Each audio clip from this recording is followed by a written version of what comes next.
respeitáveis e queridos irmãos, que a paz de Jesus possa encontrar ressonância em nossas vidas, em nossos corações, ensejando-nos o equilíbrio e a paz.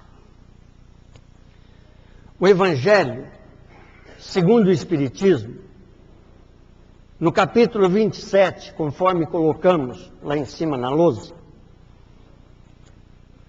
o nome do capítulo é Pedi e Obtereis.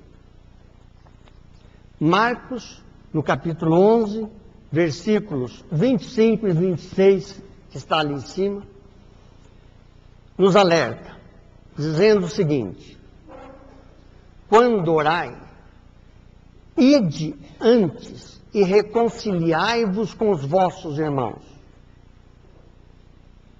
E conclui: porque se não reconciliares com os seus irmãos, como pedir a Deus? No Livro dos Espíritos, o Livro dos Espíritos tem 4 livros dentro do Livro dos Espíritos. O livro 3º trata das leis morais. No capítulo 2 das leis morais, na lei de adoração, esse é o nome do capítulo, lei de adoração, ele vai da pergunta 649 a 666. São 18 perguntas falando sobre a arte de orar. Na pergunta 649, por exemplo, pergunta: em que consiste a adoração? Como se Deus precisasse de adoração. E a resposta do Espírito da Verdade é que é a elevação do pensamento a Deus. Pela oração, o homem se aproxima dele, a sua alma. No dicionário, eu fui procurar a palavra adorar. O que significa? Por que Kardec teria usado lei da adoração? E adoração, adorar no Evangelho, melhor, no dicionário, significa render culto, reverenciar, amar extremamente. Então, Allan Kardec coloca a lei da adoração não no sentido como se fazia na época do totetismo, que se colocava lá um totem e ficava adorando aquele totem. Não é isso. Recentemente, eu fui com a minha esposa, que é musicista, prestigiar um coral que estava se apresentando em uma igreja evangélica. E na parte final, enquanto estavam apresentando o coral, o pastor disse: agora vocês vão ver como é que nós vamos fazer quando nós estivermos no céu, adorando Deus. E eles começaram a entoar uma canção, um hino de adoração. Eu pensei comigo, que equívoco, como se Deus estivesse lá sentado, esplendidamente, e as pessoas tudo em volta adorando. É uma infantilidade pensar assim, com todo respeito aos nossos irmãos. Na pergunta 653, que está ali dentro também, Kardec pergunta: a adoração necessita de manifestações exteriores? E a resposta é: não. Ponto e vírgula. A verdadeira adoração é a do coração. Se nós não estivermos com o nosso coração preparado para orar,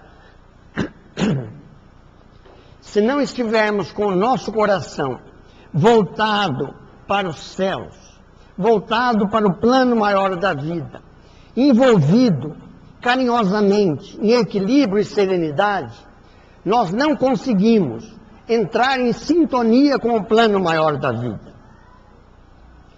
Na pergunta 660, olha como Kardec insistia. A prece torna o homem melhor. É claro que o homem aqui é no sentido raça. A mulher está inserida. Sim, vírgula, porque torna o homem mais forte contra as tentações do mal. Todos nós, sem exceção, trazemos ao reencarnar, nas matrizes de nossas almas, os nossos desvios de conduta no passado, o que levou Emmanuel, no livro O Consolador, na pergunta 117, falar sobre as tendências inatas. Por que nós temos tendências inatas?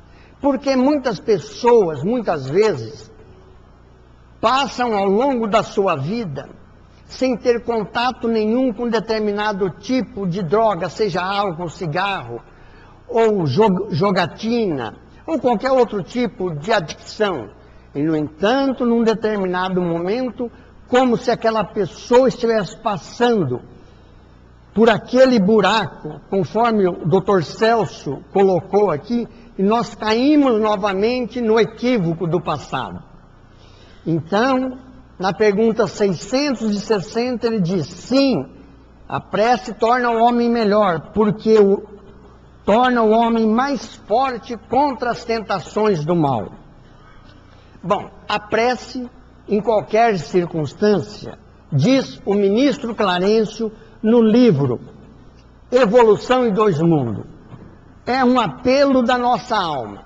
E sendo um apelo da nossa alma, do nosso espírito, obviamente, ela vai encontrar ressonância em planos espirituais, sejam eles quais forem que nós estivermos levando o nosso pensamento. Hoje nós sabemos, através da ciência, que o som é conduzido através do ar. Se nós estivéssemos num lugar onde não houvesse atmosfera, o som não repercutiria, mesmo usando um aparelho de som. Na Lua não se consegue emitir som, porque há ausência de gravidade. Então, através do ar é que o som se espalha. Hoje sabemos também que o som viaja a uma velocidade de aproximadamente 1.200 km por hora. É por isso que os aviões supersônicos, quando passam da velocidade do som, que é de 1.200 km, há uma explosão imensa. As pessoas que moram perto de bases militares que têm aviões supersônicos, ouvem habitualmente sons estridentes de estralos e estão acostumados que são aviões de manobras. Sabemos, nós os espíritas, que o fluido cósmico universal liga todos os pontos do universo. Mais tarde nós vamos nos referir novamente ao fluido cósmico universal. E sabemos também que a luz viaja a 300.000 km por segundo. Por que nós estamos fazendo todas essas informações, estamos trazendo essas informações nesse preâmbulo de palestra? Para que os irmãos tenham uma ideia de como é que funciona a indução mental.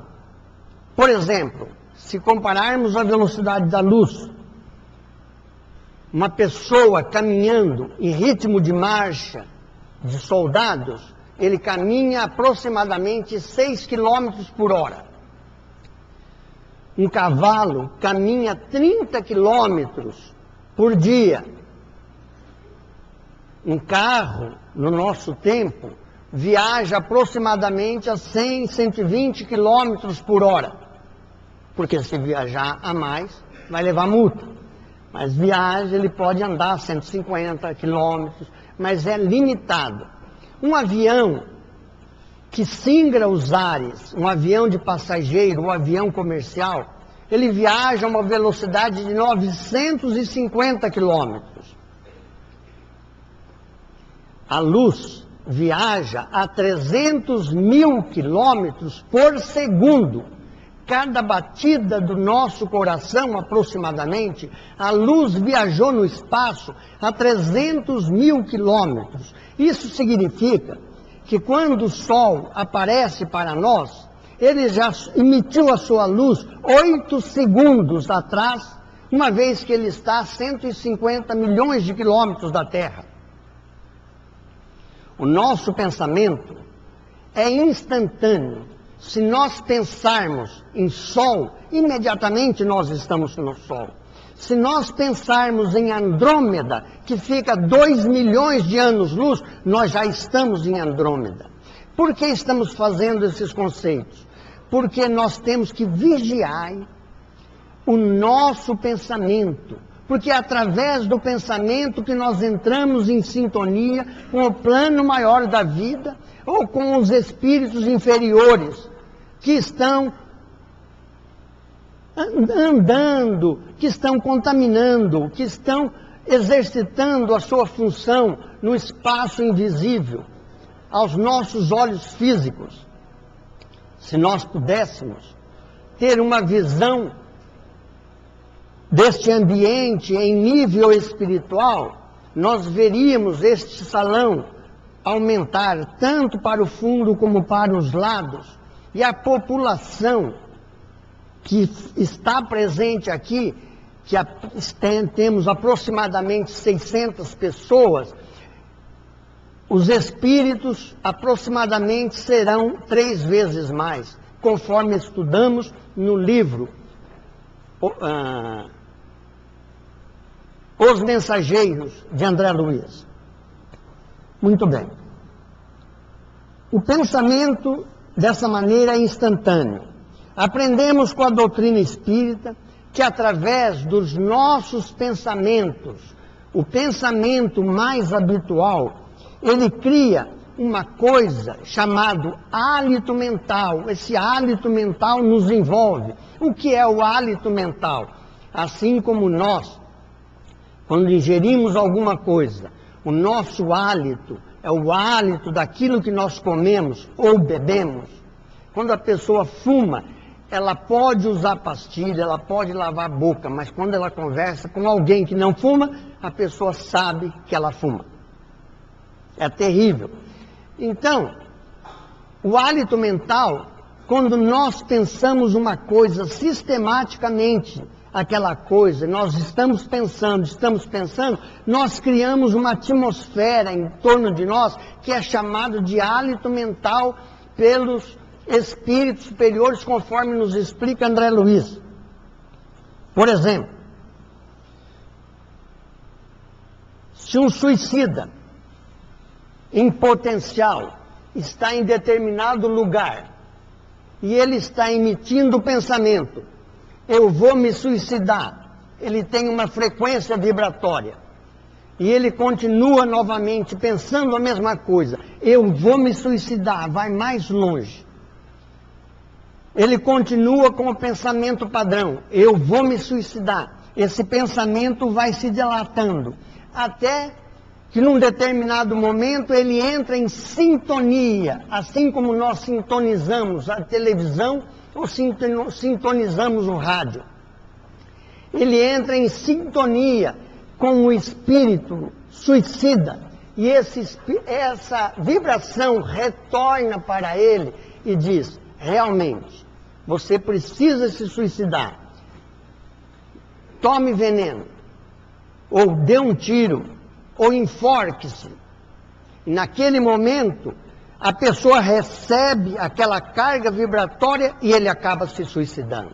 Por isso, a vigilância constante dos nossos pensamentos. O fluido cósmico universal, o Dr. Hernani Guimarães de Andrade, no livro Teoria Corpuscular do Espírito, ele diz que o fluido cósmico universal é formado de moléculas.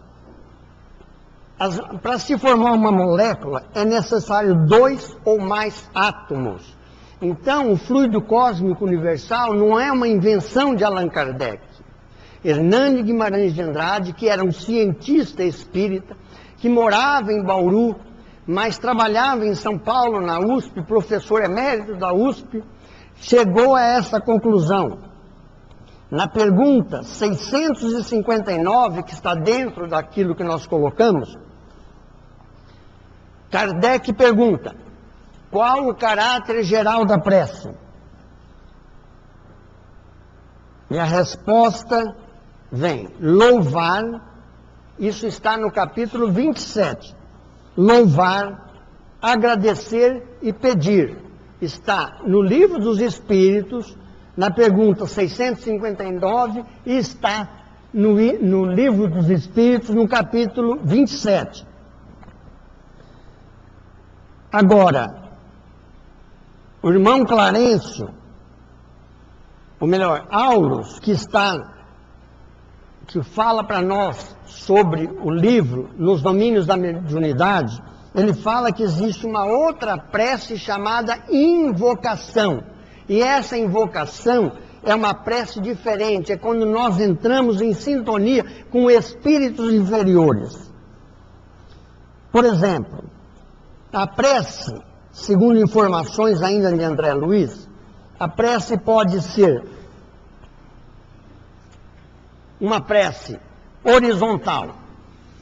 No livro, Nos Domínios da Mediunidade, Dona Nésia está passando por um problema muito grave. A mãe está morrendo. O marido a atrai com outra mulher. As filhas estão passando necessidade, filhas pequenas. E ela está desesperada. Mas ela eleva o pensamento a Deus e ela faz uma prece, envolvida de muito amor. E naquele momento, diz-nos Aulos, que, aliás, é o capítulo Mediunidade e Oração do livro Nos Domínios da Mediunidade. Naquele momento, Dona Nésia entra em sintonia com espíritos que não eram superiores. Eles estavam aqui na Terra, mas eram espíritos bons. Por isso que é uma prece horizontal. É uma prece que está nessa direção. Nós estamos na mesma direção. São espíritos que não são superiores, mas são espíritos bons, que se aproximam dela. E em se aproximando dela, envolvem-na em carinho, harmonia, amor. E a Dona Nésia sente um bem muito grande. Quando a gente diz invocação, a prece deixa de ser horizontal e ela passa a ser uma prece declinante. Ela vai entrar em contato com as esferas inferiores onde nós estamos. Como nós sabemos, a Terra está, nós poderíamos dizer, num terceiro andar. O plano espiritual próximo à Terra é constituído de 7 esferas.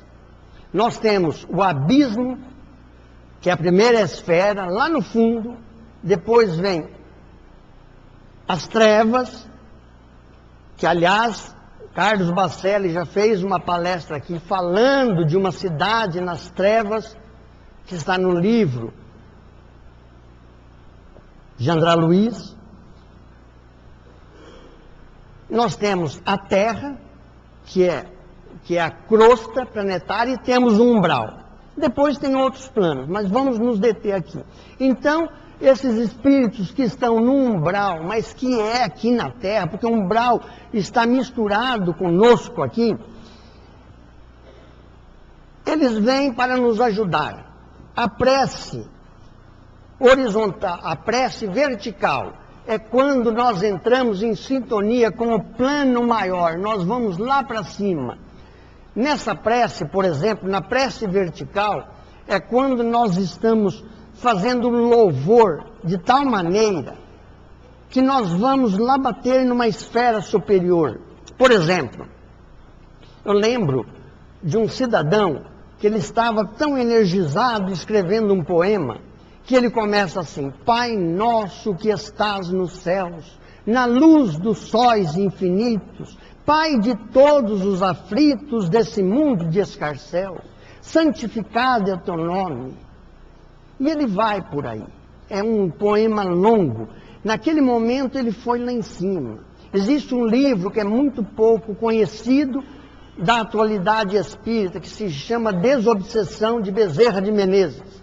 E ele relata um caso muito interessante de uma senhora que morava onde hoje está localizado Duque de Caxias, na Baixada Fluminense, que na época eram fazendas, e estava lá um lugar afastado, longe de médico, e a sua filha ia dar à luz. E ela percebe pelas contrações que a filha começa a passar muito mal. E naquele momento, católica que era, ela se ajoelha diante de uma estátua de Santo Antônio, que ela cultuava, e ela faz aquela prece sentida, e ela vai lá em cima, bater na falange de Antônio de Pádua. E Antônio de Pádua diz: vamos ajudar esta irmã. E os espíritos vêm e colaboram no parto. Então a prece vertical, a prece de agradecimento, a prece horizontal: obrigado, Senhor, obrigado por esse dia. Uma prece de louvor: Pai nosso que estás no céu, santificado é o teu nome. Na invocação, que é essa aqui: um dia eu vou matar aquele cidadão. Quer ver uma prece que nós emitimos quase que sem querer? Eu não aguento esse trânsito, uma hora eu vou estourar nesse trânsito. Imagine a gente fazendo essa sintonia: uma hora eu vou explodir nesse trânsito, uma hora eu não vou aguentar esse trânsito, chega uma hora que a gente explode no trânsito. Percebe que nós estamos fazendo prece toda hora que nós estamos pensando, ou prece superior ou prece inferior. Na prece descendente, que é chamada invocação, nessa prece descendente é quando espíritos infelizes nos visitam naturalmente pelo tipo de pensamento que nós temos. Tem pessoas, eu tenho uma parenta que ela tem lá seus 90 e tantos anos de idade. É uma pessoa que reclama. A pessoa, quando reclama muito da vida, seja do que for, ela está numa sintonia infeliz. E ela reclama da vida. E quando chega a tarde, para variar um pouco, ela assiste o da Atena. Então, imagina como é o pensamento dessa pessoa. É um pensamento infeliz. Um pensamento que... Por que nós devemos pedir a Deus? Aliás, Marcos, no capítulo 24, que nós colocamos aí, Marcos faz uma afirmação muito interessante. Ele diz: seja o que for que peçais em prece, crede e obtereis. Aliás, no livro que saiu esses dias, um best-seller, O Segredo, eles pegam muito nisso. Tudo aquilo que nós pedimos em prece, crendo, nós vamos conseguir. Será que nós vamos conseguir mesmo? Então a gente precisa ficar meio assim, né? Agora, tem outros tipos de prece também. Nós estamos falando de agradecer, de pedir, de evocação, mas existe uma prece muito interessante que os irmãos não conhecem. É a prece refratada. O que é refratado? Por exemplo, no momento que a pessoa pega um espelho, pega o sol está refletindo naquele espelho, e o espelho direciona a luz para um lugar escuro, aquele lugar se clareia. Na prece refratada, imaginemos teoricamente que um parente nosso, no livro Entre a Terra e o Céu, é um caso de uma senhora que desencarnou e que estava perturbando o lar da família, porque ela tinha ciúmes. Aliás, os ciúmes é uma doença da alma. Ela tinha ciúmes do marido que havia se casado outra vez, porque os filhos eram pequenos e precisavam de uma outra mãe. E Alzira fica ali perturbando, né? E a filha, que não sabia, começa a orar para a mãe.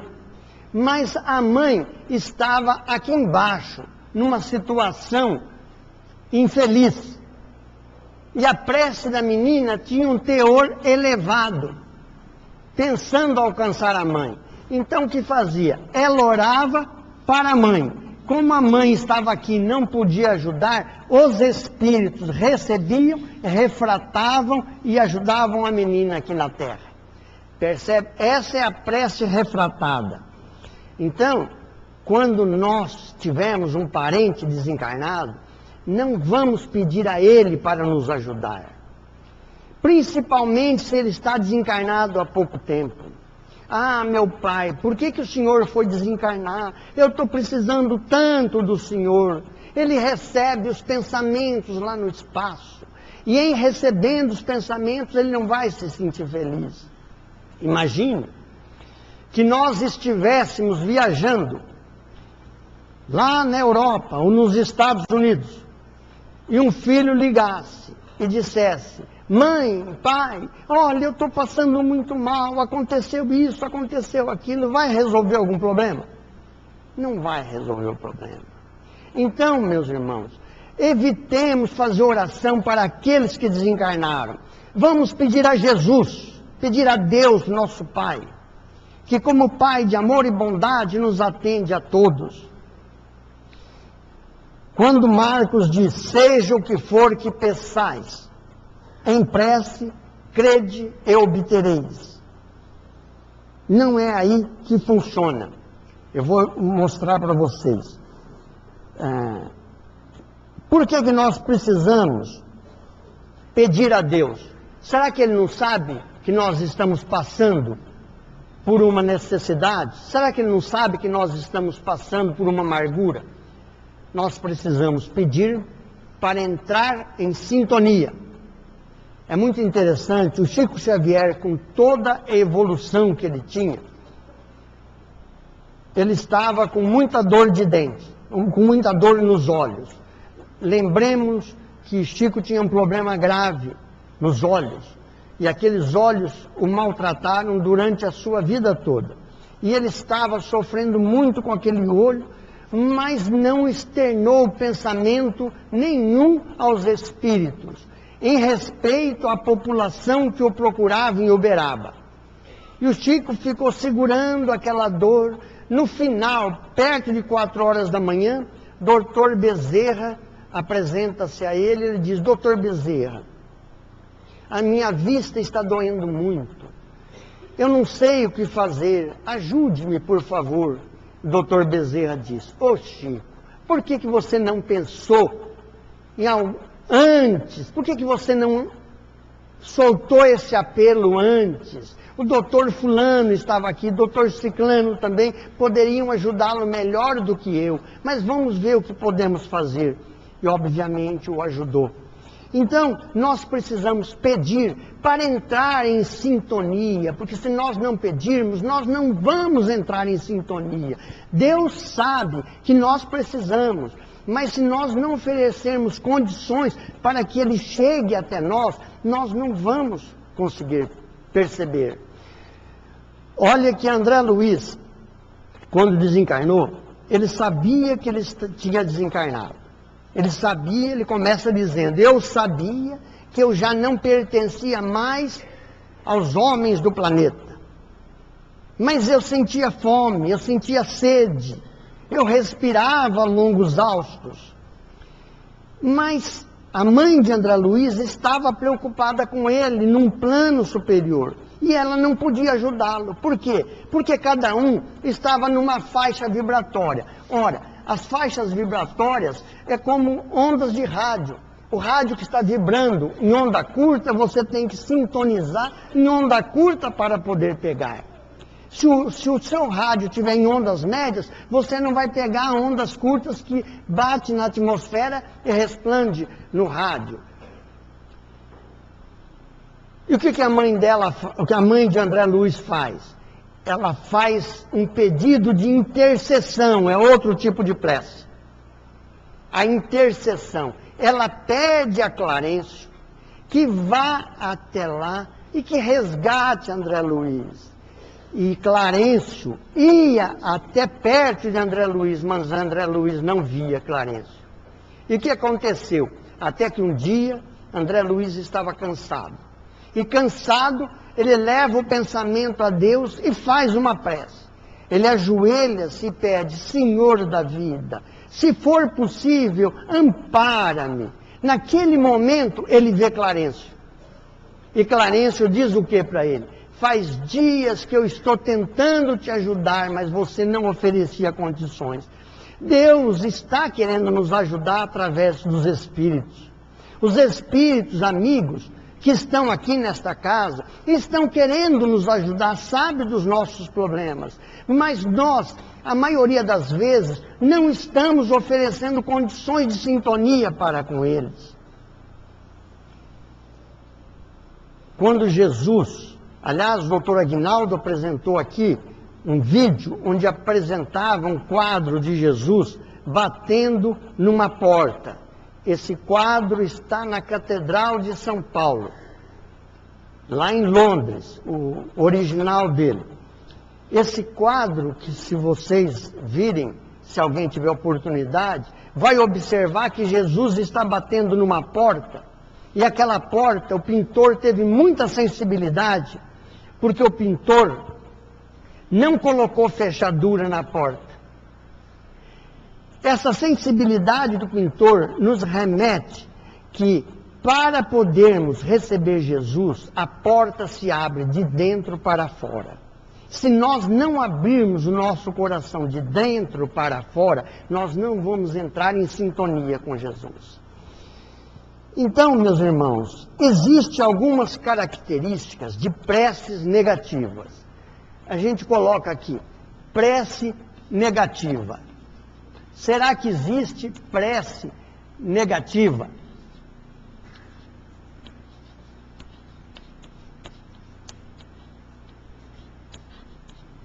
Prece negativa, será que existe?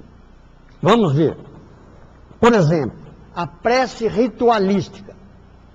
Quando a pessoa tem que se vestir com roupas especiais, usar colares, usar brincos, usar anéis, e a pessoa se paramenta toda como se ela estivesse realmente precisando fazer aquilo para poder se encontrar com Jesus. Essa prece é uma prece negativa. Ela não vai encontrar ressonância em lugar nenhum.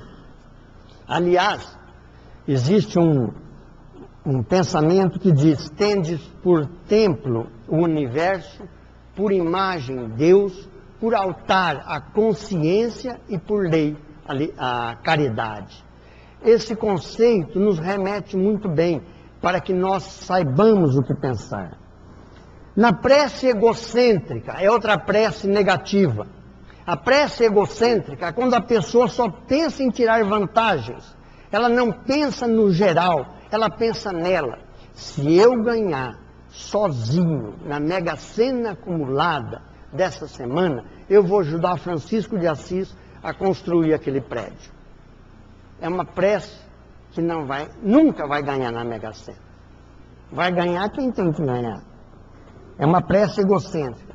E a prece decorada? Essa minha tia, que eu me referi, ela fica rezando a prece decorada. Ela reza o Pai Nosso conversando com a filha. Ela começa: Pai Nosso que está no céu, fica quieto. Santificado seja o teu nome. Abaixa essa televisão, menino. Não vai encontrar a ressonância. Não tem jeito.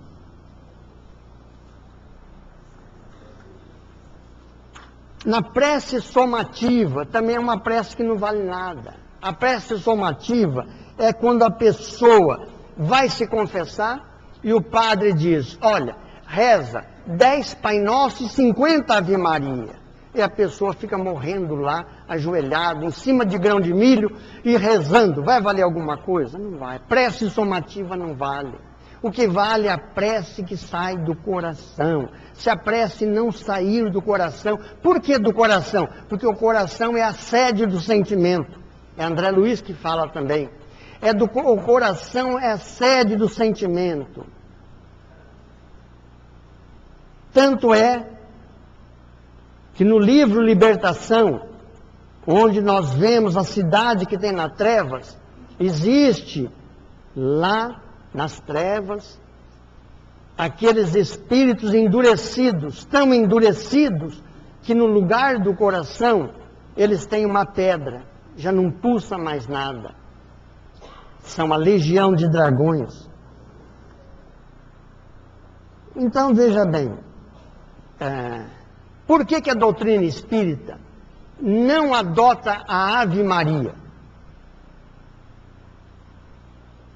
Porque a Ave Maria não é uma prece que foi deixada por Jesus. O Pai Nosso é a chamada de oração dominical. Está em Mateus, está no Novo Testamento. Então Allan Kardec começa o capítulo 28, quando fala da prece, que é o seguinte, ao 27, colocando a oração do Pai Nosso e vai explicando coisa por coisa. Pai Nosso que está no céu, o que significa? Lá está explicado. Santificado seja o vosso nome, o que significa? Está lá no capítulo 28. Então a Ave Maria não foi adotada por Allan Kardec porque não foi deixada por Jesus. Ela foi criada, a primeira parte, em 1508, no concílio de Éfeso. E esse concílio de Éfeso, havia uma parte da ultradireita da Igreja Católica Romana que pregava a Assunção de Nossa Senhora, que significa Nossa Senhora entrou no céu com carne e tudo, do jeito que ela estava aqui na terra. Quer dizer, é uma infantilidade pensar isso. E por que a gente não usa a Ave Maria? Porque a segunda parte da Ave Maria foi criada no fim do século XVIII, mas só em 1931, Pio XI é que decretou, por decreto, que a Santa Maria era a mãe de Deus. Outra infantilidade. Porque quando a gente lê Lucas, logo no início de Lucas, aliás, é o único evangelista que se refere à gravidez de Maria. Ele diz que o anjo Gabriel aproxima de Maria, ele não diz ave, ele diz salve Maria, bendito é o fruto do vosso ventre. E Maria, em reconhecimento, diz: eu me sinto agraciada pelo Senhor meu Deus, meu Pai, que me criou.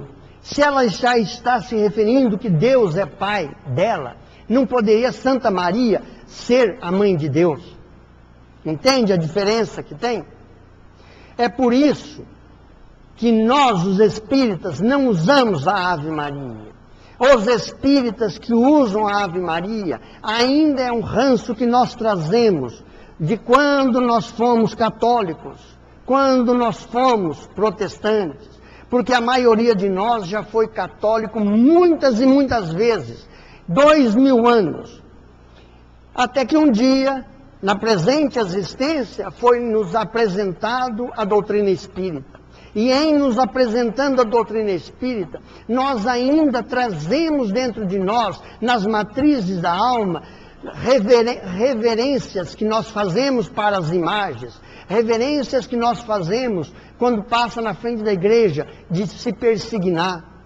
Chega ao absurdo que eu fui fazer uma palestra num centro espírita de Rio Preto, e o cidadão que estava abrindo, viu, Toninho?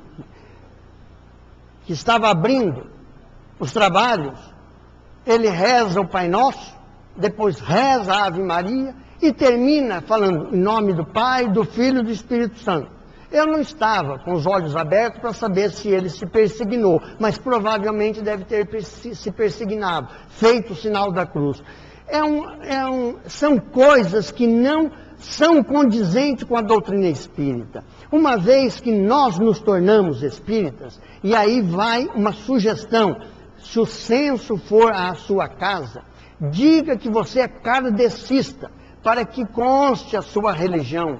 Porque se você disser que é espírita, não vai aparecer, colocado nenhuma. Ou seja, as instituições não consideram a doutrina espírita uma religião. Bom, voltando a Lucas, que ele diz que tudo o que pedirmos em prece, receberemos, André Luiz fala diferente. Ele diz assim, que a prece deve ser feita com o coração, segundo a onda inspirativa emocional do momento. Essa onda inspirativa emocional do momento é que nos eleva aos planos maiores da vida. Assim como um palavrão desequilibra o ambiente, se nós estamos dirigindo um carro e a pessoa solta um palavrão, ainda que não seja para nós, aquilo lá cai a vibração. Quando a gente ouve uma palavra obscena, seja ela qual for, a gente fala, nossa, aquilo parece que até resvala. Então André Luiz, ele diz o seguinte, que a prece dilata os nossos recursos, aumenta a nossa capacidade de ação, ou seja, a pessoa consegue fazer mais coisas. E por que perdoar os desafetos? Porque se nós não perdoarmos os desafetos, nós não vamos entrar em harmonia interior. E não estando harmonizados interiormente, nós não vamos receber nada. Mas André Luiz, no nosso lar, ainda vai mais longe. Ele diz o seguinte, que se a gente quiser receber alguma coisa, nós temos que desejar ardentemente. Desejar ardentemente. Os jovens que aqui estão, ou mães e pais de jovens, que já viram os seus filhos estudar para o vestibular, a Elisa, que estudou para o vestibular, passar no vestibular não é com pressa que vai passar. Nós temos que ralar de estudar. Ou seja, nós desejamos estudar ardentemente, desejar ardentemente, estudar, fazer alguma coisa. Porque Deus não vai dar para nós a passagem do vestibular de mão beijada. Segundo, trabalhar arduamente. Eu quero construir uma casa, eu vou orar. Senhor, dá-me uma casa, eu estou precisando de uma casa. Se você não trabalhar, não se esforçar, não economizar, for um perdulário, você não vai conseguir a sua casa. Nós precisamos fazer alguma coisa. A bênção de Deus não é dada assim, automaticamente. Ela é dada quando nós precisamos, quando nós merecemos. Aliás, é isso que ele diz. Trabalhar arduamente é procurar materializar o desejo. A pessoa que está estudando para passar num vestibular de medicina, por exemplo, ou engenharia, ele tem que se ralar para poder passar no vestibular. E não basta passar no vestibular. Ele tem que procurar materializar o desejo dele todo dia, porque se todo dia ele não estudar e não fazer alguma coisa, nele não vai acontecer. E mais uma coisa que André Luiz nos coloca, isso está no livro Nosso Lar. Alimentar o desejo. O que é alimentar o desejo? A pessoa conseguiu, passou, já se graduou, ele vai ter que fazer cursos e mais cursos para ficar atualizado com a época atual. Porque se ele não ficar atualizado, o que vai acontecer? Ele vai ficar uma pessoa fora de época. Esses dias atrás, eu fui a uma farmácia, na Faria Lima, e parei numa vaga. E ao lado do meu carro, junto comigo chegou um cidadão e parou o carro numa vaga de deficiente. Eu saí, ele nem ligou, estava acompanhado de um jovem. Entrou na farmácia, eu disse a ele: meu amigo, o senhor colocou, talvez o senhor não viu, o seu carro está numa vaga de deficiente. Nós temos aqui na casa vários deficientes, e eu penso nesses deficientes. O senhor colocou o carro numa vaga de deficiente. Ele falou: eu já vou tirar. Mas ficou lá o carro. Aquilo me incomodou. Eu disse: se chegar um deficiente, ele não vai conseguir estacionar, meu amigo. Tire o carro daquela vaga, por favor. Eu pensei no Orestes que vem aqui, no doutor que atende aqui aos sábados. E aí, passado um tempo, quando estava no caixa, ele falou: olha, eu já vou tirar o carro da vaga do senhor lá. E aí eu olhei para o jovem e falei: olha, não siga o exemplo desse senhor. Não sei se você é filho, o que você é dele, mas não siga o exemplo desse senhor, porque se você seguir o exemplo desse senhor, você vai estar danado. E ele falou: o senhor é deficiente físico? Eu falei: eu não sou deficiente físico. Então por que o senhor está reclamando? Eu não estou reclamando por mim, eu não tenho nenhum deficiente físico na minha família. Mas a gente precisa tomar cuidado para não virar deficiente mental. Porque deficiente mental é que vai parar numa vaga que está de deficiente físico.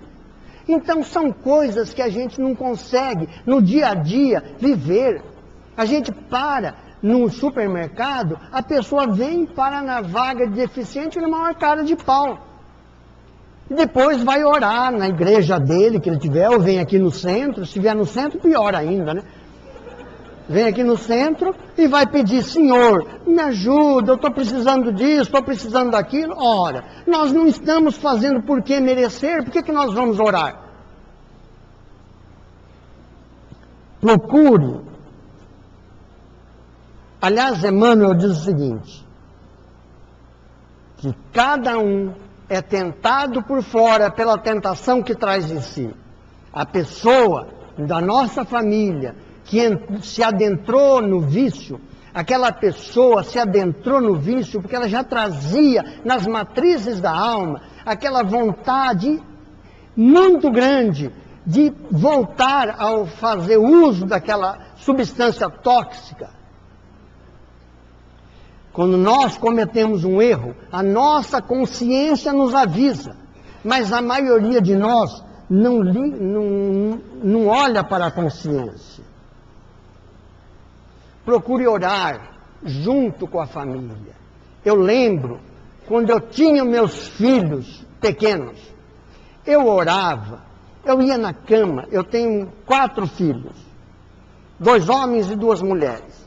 Eu ia no quarto de cada um, eu sentava no chão e ficava conversando sobre a doutrina espírita. Apresentei a doutrina espírita aos meus filhos. Apresente a doutrina espírita aos filhos. A juventude espírita está informando que está criando uma brinquedoteca que é para horários de lazer do seu filho, com educação e ensinamentos instrutivos. Nós precisamos apresentar a doutrina espírita aos nossos filhos. Por quê? Porque um dia a provação vai bater na porta do seu coração, na porta do coração do nosso filho. E em batendo a provação no coração do nosso filho, se ele não tiver o conhecimento da doutrina espírita, ele pode se desesperar, ele pode entrar em depressão, ele pode fazer coisas equivocadas. Muitas vezes, nós ensinamos os nossos filhos desde pequeno, mas tem um que vai se desviar e ele vai sair do caminho. É hora de nós chegarmos, conversarmos com calma, levá-lo com equilíbrio ao caminho correto. Procure apresentar a casa espírita. Aliás, André Luiz tem outra tirada, eu gosto de estudar André Luiz por causa disso. Ele diz, você só tira da vida aquilo que nela coloca. O que é que nós estamos colocando na nossa família? Nós estamos colocando o culto do Evangelho no lar, nós estamos apresentando a oração para a nossa família. É falado aqui quase toda terça-feira. Nós temos catálogos que ensinam como fazer o curso. Mais que isso, nós temos pessoas que vão até o lar para implantar o culto do Evangelho. E mesmo assim, as pessoas não fazem. Então, antes de começarmos a exigir de Deus para que atenda às nossas preces, perguntemos-nos, eu sou uma pessoa amorosa? Eu sou uma pessoa generosa? Eu sou uma pessoa que tem paz interior? Eu sou uma pessoa corajosa ante as conquistas que tenho que fazer? A maioria das pessoas religiosas acredita em Deus, mas não tem convicção dessa crença. Haja vista que muitas vezes, quando perdemos um ente querido, nós corremos imediatamente para o centro buscando informações do nosso ente querido, através da psicografia. Quando nós acreditamos na vida, após a morte nós acreditamos. Eu era muito jovem, mas já pertencia, graças a Deus, à Mocidade Espírita Rio Preto. E um dia, eu estava em São Paulo, recebo uma ligação, que a minha mãe foi atravessar uma rua, foi atropelada, ela caiu, bateu a base do hospital, na sarjeta, e não voltou mais assim. Estava internada em estado grave. E veio a falecer em 24 horas. Eu voltei rapidamente de São Paulo, e quando o corpo estava lá no velório, eu fiz questão de fazer uma prece de despedida da minha mãe. Agradeci o tempo que nós vivemos aqui na terra. Agradeci ela ter me dado vida. Eu não vi a minha mãe morta. Eu vi a minha mãe viva em outro plano. E é assim que nós precisamos encarar. Ou nós somos espíritas ou não somos espíritas. Certa feita, eu estava vindo de avião para Rio Preto, num avião Bandeirantes. Chegou aqui no aeroporto de Rio Preto, aeroporto antigo, a biquília do avião não descia. E o copiloto foi até onde nós estávamos e disse, olha, a biquília do avião não está descendo. Nós vamos bater a roda algumas vezes na pista para ver se ela se solta. E lá vinha o avião, descia, batia na pista e arremetia. Isso várias vezes. E aí, não conseguiu, ele voltou para São Paulo. Durante a volta para São Paulo, o copiloto, porque no Bandeirantes a gente vê o piloto e o copiloto, vê até os instrumentos. O copiloto veio e disse, olha, nós vamos voltar mais lentos para São Paulo, que é para gastar o combustível. Porque se não soltar a biquília, nós vamos ter que fazer uma aterrissagem forçada em São Paulo. As pessoas começaram a se desesperar no avião. Naquele momento, eu lembrei-me de Chico Xavier, quando estava no avião. Lembra? Que ele começou, valha-me Deus, valha-me Deus. Eu lembrei-me que Emmanuel chegou para ele e disse, eu não sei se você vai morrer, mas se você for morrer, morra com respeito e dignidade aos outros. E naquele momento eu me acalmei. Fomos para São Paulo, fizemos uma aterrissagem forçada, e num momento, aliás, ele tentou várias vezes São Paulo, não conseguiu, aí ele disse, olha, nós vamos desligar a luz da aeronave, porque agora vai ser para valer. E eu vi as luzes do aeroporto se aproximando, e naquele momento, a instrução do copiloto era para colocar um travesseiro na frente, abaixar a cabeça no meio das pernas e segurar no calcanhar. Porque se se o avião desse um baque, nós poderíamos partir a coluna. Naquela hora, eu senti as luzes que vinham se aproximando. Eu fechei os olhos, mas depois eu pensei, puxa, aliás, antes, quando eu ia para São Paulo, eu escrevi uma carta para minha esposa, eu tinha só 3 filhos na época, pequenos, falando dos seguros, como ela devia fazer, e liberei-a para que ela pudesse se casar, para criar os filhos. E aí, naquele momento que o avião ia aterrissando, eu pensei, eu estou tendo uma excelente oportunidade para estudar a desencarnação. Por que vou fechar os olhos? Não vou fechar, não. Fiquei de olho aberto. E o avião, e não desencarnei. Foi uma decepção, né? Porque o avião foi arrastando, e acabou parando. Bom, meus irmãos, nós que somos espíritas, quando eu cheguei em casa, eu contei para minha esposa e ela falou, e onde está essa carta? Eu falei, eu já rasguei, porque não precisa mais. Mas por que você foi rasgar? Eu queria saber o que você escreveu. Mulher é danada. Então, meus irmãos, olha, a doutrina espírita veio para nos consolar, veio para nos orientar, para nos mostrar que Deus, que Jesus estão ao nosso lado. É uma questão de sintonia, sintonizemos com a parte espiritual, e entremos com essa sintonia e entreguemos a Deus a nossa vida e a nossa gratidão a esse Pai de amor. Muita paz a todos, que Jesus nos abençoe.